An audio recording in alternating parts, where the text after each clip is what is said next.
So we have walked around the lava flow now.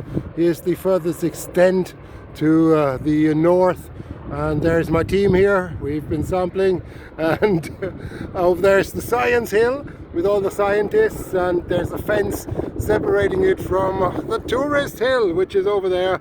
The spectator hill, you can just about see, maybe there's a lot of little coloured spots there in the hillside, and there's people standing on top of the hill. You might be just about able to see it, but the beauty about this spot here is we're closer to the vent.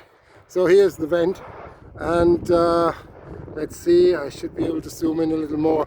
So here we're seeing the other side of the vent being built up. There's a tiny little margin here on the other side that's starting to build up, and material is spattering against it and running down the hill, the small hill. So this is the other side of the cone that starts to form now. So here we have the big side of the cone that has been forming over the last few days, and here is the somewhat underdeveloped other side, the kind of northerly part of it, and together they will make a horseshoe shaped cone at some point.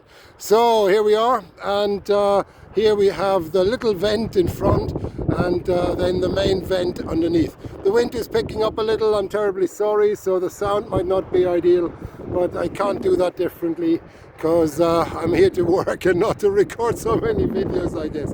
So sometimes people say, oh, can't you do this or that? And the reality is I can't, I have to do other things. But nevertheless, I'm gonna take a minute here while we have our break and to go over the lava flow. You see the gases coming out, and it's bluish. The gas is somewhat bluish, means there's a lot of sulfur in there, and this is the lava from yesterday, the spillover that's cooling down. And just down here below us there's a bit of bluish haze coming out. The blue is sulfur, and you probably know if sulfur burns it makes a blue flame, and that's how this color comes about. So this is a good indication for the volcanologist to get an idea about the composition of the gas. So over there we have the science hill again, as I said. So there they are. There's our colleagues Tor and the other part of the team. And now I'll swing around and show you the vent once more.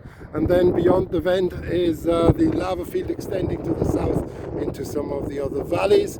And here is actually the bit that runs up the hill, and it's not really running up the hill. This was actually the fracture that formed on the first day, and this was the maximum extent, but this part has died out now and is no longer erupting. So this is why it seems like it has run up the hill, but actually it's underlain by a fracture that has been erupting only for the very first part of the eruption, and this is quite spectacular. So this is the longest extent of the fracture during the eruption so far.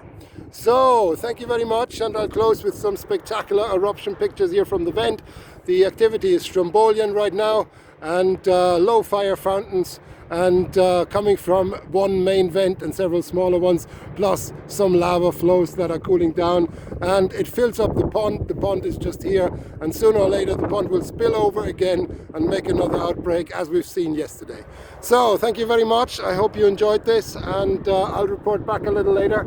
So all the very best, and talk soon.